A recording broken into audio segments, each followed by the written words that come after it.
Broadcasting from Orchard Park, New York, and Boca Raton, Florida, it's the Freight 360 podcast. From freight broker sales tips to sports talk, this podcast is all about helping you grow as a freight broker. We're your hosts, Nate Cross and Benjamin Kowalski. Let's talk freight. All right, welcome back for episode 165 of the Freight 360 podcast. I'll start off by saying I'm excited for this episode because it's one of my favorites to do, where we're just going to be answering straight up your questions. Lots of Q&A. But it's interesting because, Ben, you're currently stuck inside in the midst of a impending hurricane, and I'm locked down in my house because I have COVID. Luckily, it's not too bad. Just I'm a little congested, but and I have to look behind me at my sad Bills roster, my sad Bills game log, which I still haven't updated because they got embarrassed by the Jets 20-7 last week. But anyway, this episode is brought to you by Blue Book Services. Blue Book is the resource that you need if you're transporting fresh produce. Their online database contains thousands of companies throughout the produce industry supply chain. You can easily search their database to generate new sales leads. Blue Book's credit ratings help you avoid companies with high credit risk, and their team can help resolve disputed loads. To learn more, go to producebluebook.com and click join today. That's producebluebook.com. So, Ben, what's it like being in the midst of an impending hurricane? Honestly, just a lot of rain right now. Super high winds. I mean, last night there was a bunch of them, and they just like the bands that come through, the storm bands, as they like blow over the area. It's like, you can tell because the wind just picks up substantially. And it was like, yesterday was like the day before yesterday, right before I found out about the hurricane, we just finished putting everything outside, like from the move. So like 15, 20 classic plants that all weigh 100 to 150 pounds a piece. It was just, anyway, fun times. But yeah.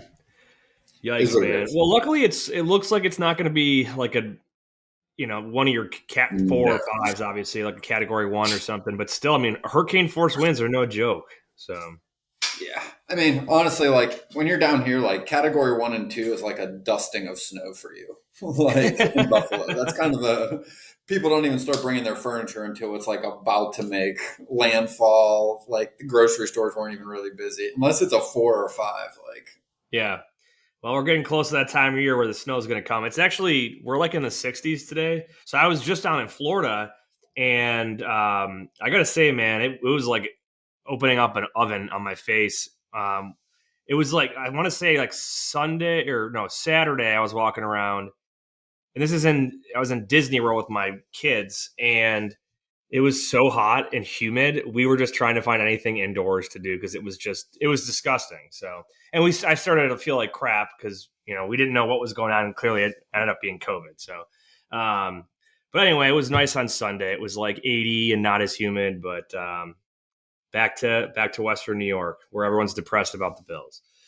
So, in other sports news, what else do we got here? The Bills are still in first place in the AFC through a tiebreaker with Kansas City. How did the Steelers do over the weekend? I didn't watch any football at all. I didn't even watch the Bills game because I was watching. There was a bye week. There was a bye week, so Steelers didn't play. They play New Orleans next week. Gotcha. So the Bills are going to be hosting the Vikings this coming Sunday, and we don't know if Josh Allen's playing or not. It looks like he hurt his elbow the other day. Coach Sean McDermott said he's day-to-day. We'll see if he plays. So stay tuned on that. I do like the Bills' rest of the schedule, though. It's sad that they're 0-2 in their own division when they're an AFC top team right now. But they've got Vikings, Browns, Detroit, and then a series of AFC East, Patriots, Jets, Dolphins towards the later stretch of the season. But, it's always good to get a little butt whooping to remind yourself that any given Sunday, any professional sports team can beat any other one. So you got to have everything in line there. So the Sabres, I mean, hey, I've admitted openly I'm a bandwagon Buffalo Sabres hockey fan, and they've been impressive this year. I haven't really watched a whole lot, but I'm just seeing them be towards the top, and makes me happy for Buffalo and all the hockey fans out there.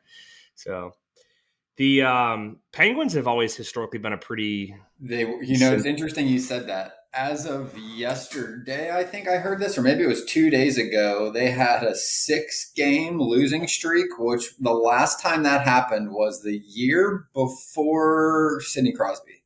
Um, They're at so, 7 right now.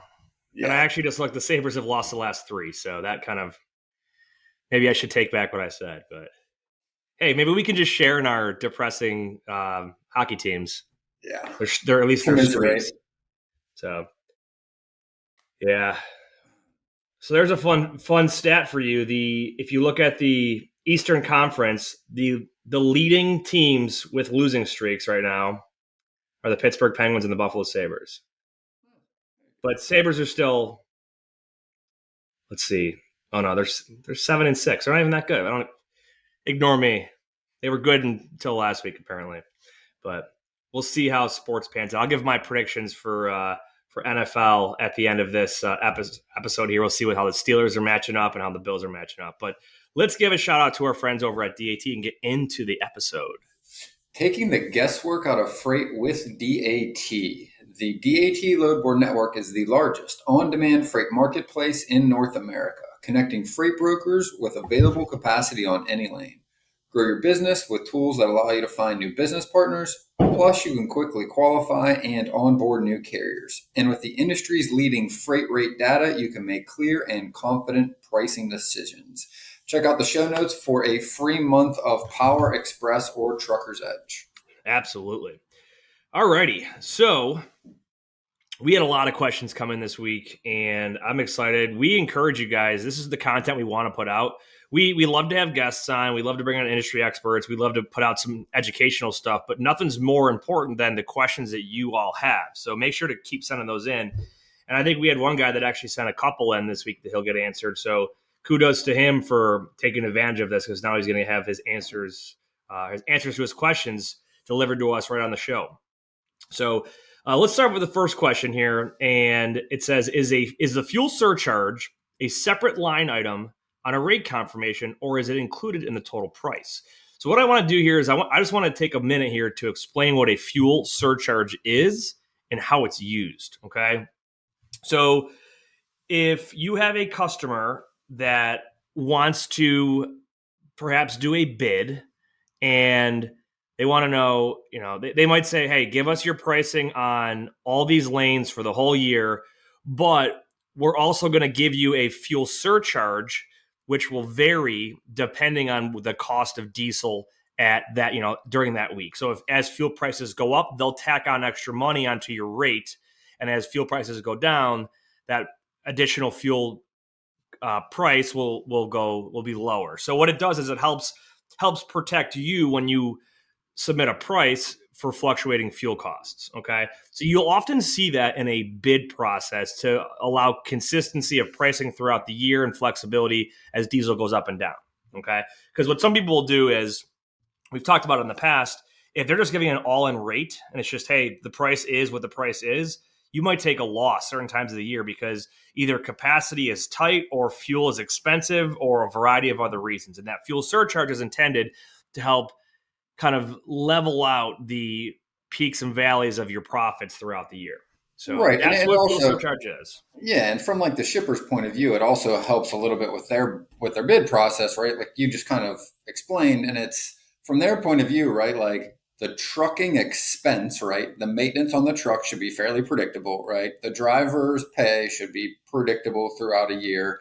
And, so when they're looking at the lanes aren't changing for, some of them in the bid. The only real variable expense, from the carrier directly to the shipper should be fuel. Yep. So that's why you see it predominantly on, directly between shippers and carriers, but you do see it with brokers as well. But there is no fuel surcharge in the spot market. So that's why you see a lot of all-in rates with brokers and carriers. Yeah. Well, I will say I have seen I've only seen it a handful of times, but there are certain customers that even in the spot market, they will give you a fuel surcharge based on whatever the fuel rates are that week. It's very uncommon though. Usually if you're bidding on a single load this week, it's going to be just, hey, what's your all-in price? So back to the question, is the fuel surcharge a separate line item, or is the fuel surcharge included in the rate confirmation or in the total price? It depends. Okay, so if you're a carrier and you're bidding on, or you're going to book a load with a broker and off the load boards, it should be included in your all-in price. So if a broker tells you I'm paying $2,200, that should be everything: line haul, fuel surcharge, any accessorials, everything. That's the price. Okay. But if you are a carrier or a broker and you're participating in a bid or an RFP for a customer, you should probably ask that question. They usually will tell you in the bid, like, hey, we want your line haul rates. Keep in mind, here's a schedule of our fuel surcharge. How many cents per mile you'll get for fuel based on what diesel prices are. So it depends. It really just all depends. But if you're operating in the spot market, it should be all inclusive, not a separate amount. So The thing that I think anything, is a good rule of thumb to keep in mind is whatever you're doing with the customer, try to keep it consistent with the carrier. And again, I know the question's about fuel surcharge, but I always think about this as it relates to potatoes are just a really good example because they're usually like by hundredweight. Onions are that way, but you'll have some things where the shipper wants some variable costs in there. It's just make it easier on yourself as a broker. Do the same thing on both sides. yep. That way you're not calculating it and then having to figure it out and then adjusting it later and having chargebacks. It's just whatever you got on one end, do it on the other end. Yeah, and I would say beyond that, so definitely keep it the same, but preference is just flat rates are super preferable either way. But definitely if your customer's paying per mile with the fuel surcharge, or they're paying per bag of potatoes or onions or per 100 pounds, keep it consistent to the carrier so you're not potentially taking a loss because your customer is actually paying you less because they didn't load as much, but you agreed on a rate confirmation to pay a flat rate to a carrier at a higher amount. So I've had two. The only time I've not done it on both sides, I had a customer for a long time that was paying us like, I remember it was like between 12 and like 15% fuel for like the 2 years I worked with them. And that was portion of my margin. So on the carrier side, it was a flat rate. I would, try to build in an extra 5% in margin. And then yep, whatever I got my fuel was the margin that I worked off of. little icing on top. Yeah. Yeah, I've seen that happen a lot with bids. Folks would look at the line haul rate, fuel excluded, on like a pricing tool, and they would bid that exact amount, and then the fuel surcharge would be their brokerage profit. That's how they would calculate it. So nothing wrong with doing that. And yeah, you might want to add a couple points on to give yourself a little buffer. All right, next question. I have a broker and carrier authority, but I hardly use the broker authority. I feel I won't be able to load. Let's see. I might have written this down. I feel like I won't be able to load for a customer. Oh, I won't be able to cover loads for a customer if I take them as a broker. Any advice? So basically, this is someone that's a broker and carrier. They're selling as an asset-based company. They have brokerage authority, but they're not really using it, right? They're afraid, well, what if I agree to take a load? I don't have a truck available, and at this price, I don't think I can go and broker it out and find a carrier to actually make that spread and make money as a broker, because they know what they would charge as a carrier, but they don't know what every other carrier is going to charge. So advice here, I would say the same kind of advice that goes to any broker, right? Just pretend you don't have any assets at all. You've got to go Yeah. sell on your value add, right? Bringing options to the market to your customer. And that's a matter of looking at the historical trends on what a broker to carrier rate is for that specific lane.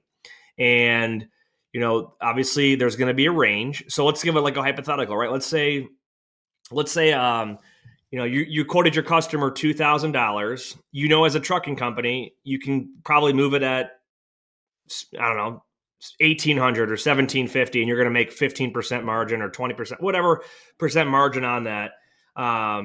After all your maintenance, fuel, and driver expenses are paid. Well, you gotta think there's going to be other similar trucking companies out there that will have similar expenses and costs as you. So the longer you have to try and shop a carrier for that lane operating as a broker, the more options you're going to get. And that the more options you have, the higher likelihood is that you're going to find a carrier that will match that and still allow you to make profit. So, I would, the way I would definitely approach your customer with it is, hey, when I'm loading my own trucks, I can predict 100% what my expenses are because I know how our company operates. Now, as a broker, I have a value add to you, Mr. Shipper, that I can get you access to additional trucks outside of my own fleet that either have more capacity than me, they have different equipment types than me, they run different lanes than I do. But I'm the one who knows you as a customer. I know how you guys operate, so I'm still going to be the main point of contact. And you can explain to them that you don't set the price of the trucking company. You know what your price is as a carrier, but you're going to have probably a range. And the more time you have to work on it, you're likely going to have a lower um, a lower price point than if you have to get it moved that same day or the next day. So it's just about conversation with your customer. I think. What would you add to that of how I to want to leverage add the brokerage side? so the caveat, right? And here's the interesting thing, and we haven't really talked about this much, but this was a big thing that I learned when I first started brokering was that also, like, yes, the less time you have, the less trucks are there. So technically, when there's less of something, you tend to pay more, right? But the other thing that happens, I've always felt where like if you kind of wait till the same day, you also can end up with a wider margin from the brokerage's standpoint because the trucks that need those loads kind of have to take them and they're going to take them for usually less. So we would always joke that like if you tried covering a Tuesday load, or a Monday or Tuesday load like Wednesday or Thursday the week before, one, you have a very high chance of fallout. But Yep. the second thing is you almost always had a thinner margin because like the carrier's not up against anything, right? They're like, hey, yeah, this seems like a good rate. Like I want to be around here. So you tend to actually get wider margins when you book same day, but you do risk. And this is the fear. And this is the fear that every broker goes through every time you quote a load, every time you take a load, right? Because those are the two ways you can kind of operate. You can either operate by committing to the load without the truck, and then you've got a chance to make more money on the same day. Or option two is wait till you have a truck in hand before you tell your customer that you can actually cover it. Yeah, what's interesting is there's a similar concept with buying plane tickets. So Mm-hmm. people typically think, oh, if I book last minute, I'm going to pay out the butt. And the reality is, if that plane has a lot of empty seats, they will drive the purchase price way down the last Yep. couple of days just trying to fill seats because they want, I know someone that does American that wants it. methodically. American wants people paying to go on their plane instead of going to Delta or JetBlue or wherever else, right? Even though they might be selling it at a steal, they either fill that seat or they don't. So that Yes. truck, right? That truck last minute, and again, you're taking a gamble, you're rolling the dice on this.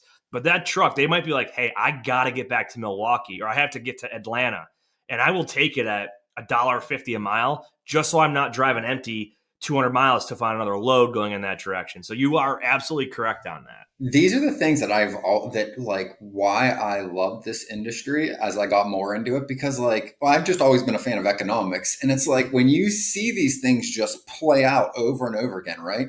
You've got more risk. So guess what you end up with usually? More return. But you also have a much higher probability of not getting anything. So Yep, it's like everything else in life, right? absolutely.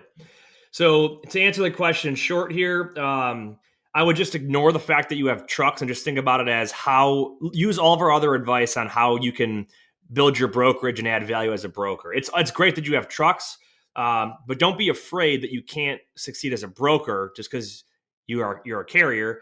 Just totally separate them, 100% separate them, and use the mindset of I'm a broker. I can bring multiple options to my customers and be a great communicator, give great options, be flexible, easy to get a hold of, fun to have a conversation with. All that same advice we give to any other broker trying to get more business. All right, our next question: how do I use freight waves to gain knowledge and stay in the know with the transportation industry? And I want to broaden this because FreightWaves is a great tool. They're basically a media outlet for the transportation industry, but there's a lot of others as well. So, obviously we're a trusted partner of Blue Book services. So the Produce Blue Book has a twice a day newsletter. We send out a newsletter about every single week.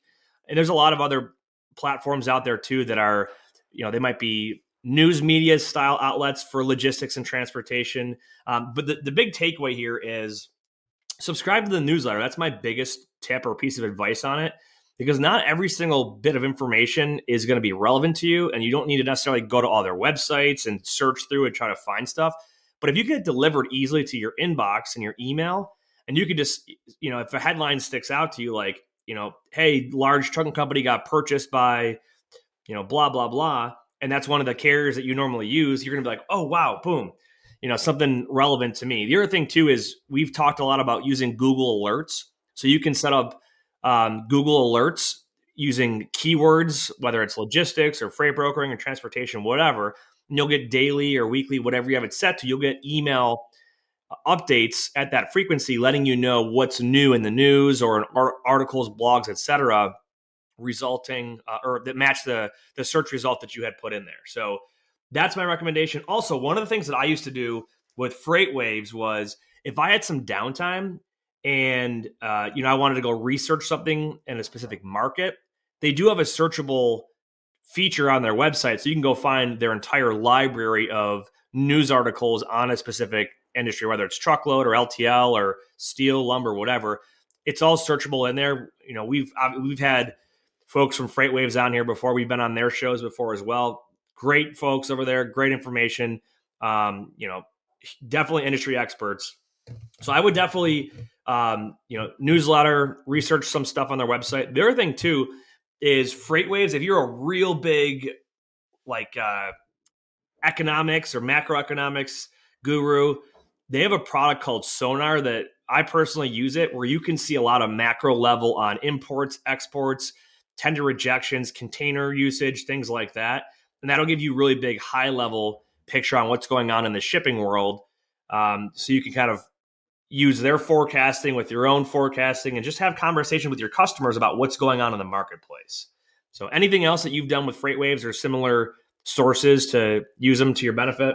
Yeah, I mean, also podcasts like DAT's Freight Vine is really good. That comes out every week. Chris Kaplis does that. They do a market update at the end. I read Dean's blog every week on DAT. He does a really good market recap. Ken Adamo over at DAT.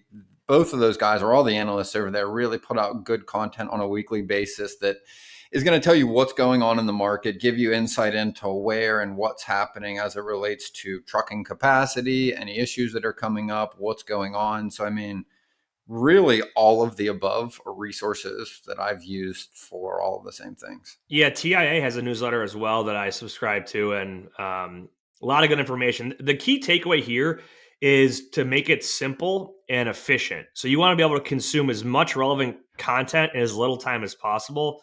So if you have like a summary sent to you in a newsletter or a Google alert or whatever, and you can sift through quickly and say, ooh, I want to read this, or no, I'm going to skip that, I'm going to skip that, or I want to read this.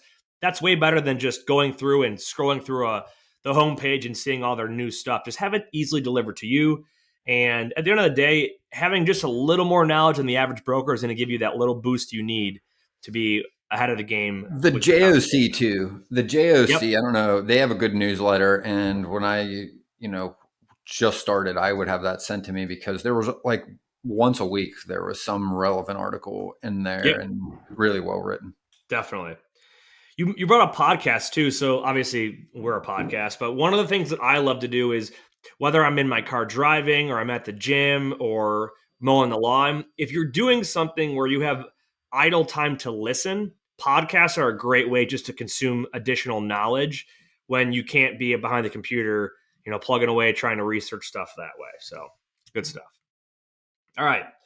Next question. Is there a way to check if anyone is committing fraud with your brokerage and pretending to be an agent of your brokerage?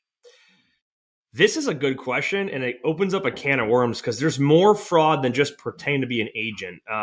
With double brokerage, one of the common ways that a carrier will commit double brokerage or illegal brokerage activities is to lie and use somebody else's asset authority when they're a broker to get a load from a broker, and then they just double or rebroker it. So it's, I'm trying to think of what I would give advice on if I'm in your shoes and I'm worried about this.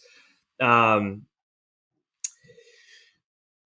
well, I don't know. What do you got on this? Well, I'm trying to think about if I'm worried about someone being an agent of my brokerage. I would definitely, if somebody ever brought it up to me, I would ask for details and clarify with them who's part of my team and who's not. But is there anything that you would do if you're worried about fraud in that aspect? Oh, I mean, the the only thing I could think of to catch somebody that was using, because they should be caught by the shipper they're working with, right? Like when they go to vet them, they should see that like they don't have a domain name. That's one of the things I think you can do to kind of protect yourself is that make sure you have a domain name with your emails. That way, at the very least, everyone that is an agent or works at your company has an email and nobody else can get that unless you provide it. Yeah. Only way I think you could catch somebody is honestly like I feel like the load boards and looking for load posts with your brokerage on it that aren't lanes you've posted, which is super tedious and I don't think very efficient. But I don't even know if someone could post. They wouldn't be able to post under your MC. So right, here's what came to mind for me. And again, there's going to be bad actors all the time. They're going to always find a way and try to scam.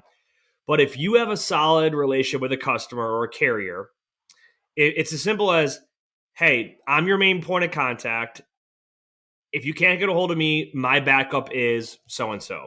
We're the only two or the only three, or just tell them whatever it is so they know that if it's not me or so and so, it's not from our company, right? So they should know.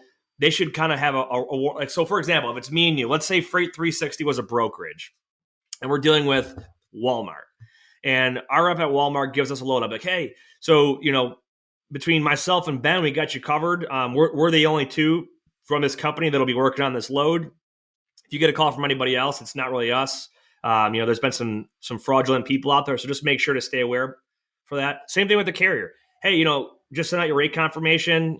You can always get a hold of me for to send updates in. If I'm not available, you can always reach out to Ben. If anybody calls you that's not myself or Ben, it's probably not us. So just be aware of that. So you can take some proactive steps just to kind of, I guess, prepare your customer and your carriers about your line of communication and who works on your team. But there's going to be bad actors no matter what, I'm pretty sure. So yeah. I mean, there's not really. I mean, there's no. You just. I mean, like you I'm said, trying to wonder, how could somebody pretend I to don't be an know. agent? I guess they could. I'm trying to think here. You could probably have someone that would try to solicit a customer and say they work for a certain brokerage when they don't. But what are they going to do But when I they don't know get how set you would up? prevent that. But how would they get set up anyway? Because they're going to need to send like certificates of insurance to get set up. They're going to have to. Yeah. Yeah, I mean, I would just say, like when we say try to prevent double brokerage, using a good dispatch checklist that gathers as much information as possible, so you're not susceptible to that. Um, just cross your T's, dot your I's, make sure your customer's informed on who works on your team and who to expect phone calls from. Same thing with the carrier. That's my best advice on that one. Yeah. So. All right, next one. How do I stay up to date with commodity news, for example, steel, so I can add value by being knowledgeable? And this kind of plays on the freight waves question. What I would say is if you are going to have a niche where you are an industry expert in a certain commodity, you definitely want to stay up to date on what's going on. And that's where I would definitely set up Google Alerts and join newsletters for trade associations that are related to that field. So if it's steel, I'm going to probably set a Google alert for, I think if you just did steel, you're probably going to get a whole bunch of stuff. But you could type in like steel manufacturers, steel shippers, steel plants, steel and transportation, or steel and shipping, something like that. So you'll get those updates, those emails every day or every 3 days or once a week, whatever it is.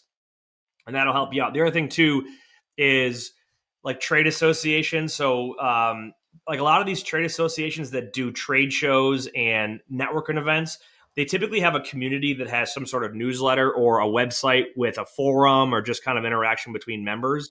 And those are great to be a part of. So like I've had folks in the past that they were big produce, they brokered a lot of produce loads, and they would go to produce trade shows like specific to their commodity. So like potatoes and onions, you'll see like potato trade shows throughout the year, or you might see citrus trade shows throughout the year based on where the stuff's shipping out of. And you'll have a community of folks around you where they will send out updates to their members. So that's a good way to stay in the know on those commodities. But Google Alerts are huge. And I know it's the second time we've mentioned it on this episode. Just go to our website, and if you go to the resources section and just go to blogs or videos, you just type in Google Alerts, you'll find a whole bunch of content that we have that will explain to you how to set alerts, how you can use them in detail, and how they'll benefit you. Any advice that you would have on specific commodity staying up to date? I'm looking for the news and the keywords I always used are prices. So like steel prices. I care about steel demand, steel supply. Typically what affects my customer and how many loads they are moving, you know, completely aside from how many I'm actually moving, right? Like that's the first thing that matters. So, when you got a lot of competition in steel, like I remember when I used to move a lot of it, like the biggest things my customers wanted to talk about was what was going on with imports of other steel, right? Because I shipped for a domestic producer of steel. So one of the things that really affected how much we were moving on any given month or quarter or expected to was how much was getting imported into the country, right? How much German steel was coming in, how much Japanese steel was coming in. That was affecting how much they were going to produce and then how much we were going to, ship. Another good one, we talked about this, but it was just last month, there was, I think, like strawberry prices went up like a ton because there was a shortage of supply.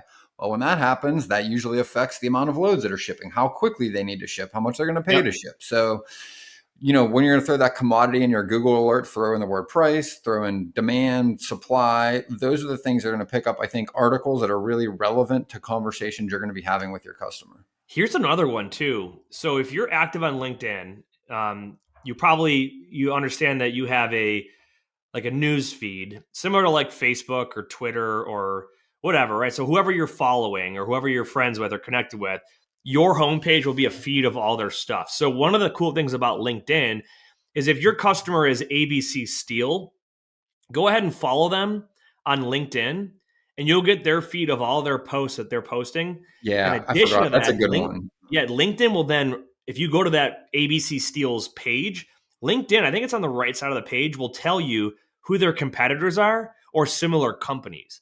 So you'll likely find a whole bunch of other steel companies that you can then follow, and then any of their updates will then be on your LinkedIn feed. So that's a Yeah, cool way that to was a do it. big one. I completely forgot about that. LinkedIn is huge because, most like LinkedIn doesn't necessarily like push content out for companies nearly as much as they do for individuals. But again, the stuff that companies put out is really relevant Yep. to what they're doing business wise. Yep. Absolutely. All right. Our last question is what do I do when I find out my load was double brokered? So there's a lot that goes into this. And I'll give you some examples of some things that have happened at our company, Pierce Worldwide, lately, and what we've been doing to get better at it, and just try to close the loop on any more potential scams. So the first thing is if you find out your load's double brokered, it's going to be typically one of two ways. Number one, a carrier that you've never heard of is calling you saying, "Hey, I have your load, and I believe it was double brokered by so and so that gave it to me, but I found your information on it."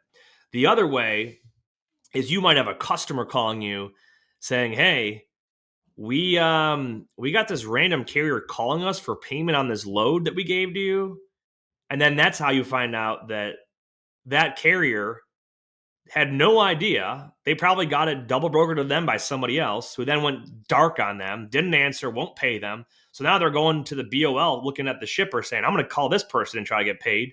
Your customer's like, "I don't know who this guy is. I'm going to go to my broker that I gave it to, and it's your problem now." So that's typically how you're going to find out. So the basic rules of thumb here are, number one, whoever you gave the load to that you assume double brokered it, freeze their pay immediately. Let's hope you haven't paid them yet or they haven't taken a quick pay. And then you want to do a little bit of investigation. Try to call that original carrier. Probably not going to get a hold of them. There's not a whole lot you can do.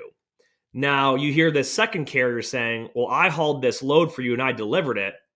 And then you think, okay, Well, thank goodness I know the actual carrier. Well, how do you know that that carrier actually hauled it and isn't scamming you just trying to get a free paycheck, right? So one of the things that we've been doing now is trying to ask for as much proof as I never possible. really thought about that, but it's so true. And like that thought, it's like you could have had a triple brokered Yep, load. And I just never absolutely. thought of that. You're right. So what we've been doing now is with ELDs being a requirement now is to request whoever is claiming they actually hauled the load, ask for a copy of their ELDs. It's going to show you where they were and when, and that's a good way to match up and prove that yes, this was the actual carrier that did haul this load. So that way I'm not going to get scammed an additional time on top of the first guy that scammed me. What's funny is we had one recently where the carrier that claims they hauled the load for us was like, oh, the ELD wasn't working. We can't give you our logs. And we're like, well, we can't just pay you off of like you telling us you're a good guy. And so those are just things you have to look at to, prepare yourself to not get, frauded a second time. But There yeah, are, what's interesting? Like, I've been thinking about a lot about that. It's just like, how crazy is it that like shippers don't really register who they're giving loads to?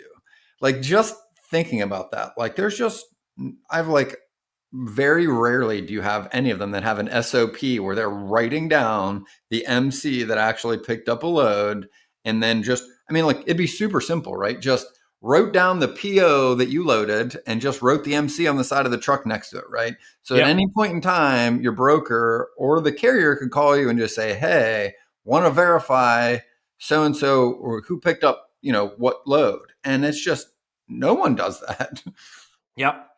So on the topic of double brokerage, things that you can do to prevent it, like we mentioned earlier, having a good dispatching checklist where you're getting the driver's name and phone number, verifying the MC number, requesting GPS tracking so you can see where that driver is. I don't know if I told this story or not, but we caught one a couple weeks ago where the driver accepted GPS or the carrier, the quote unquote carrier accepted GPS.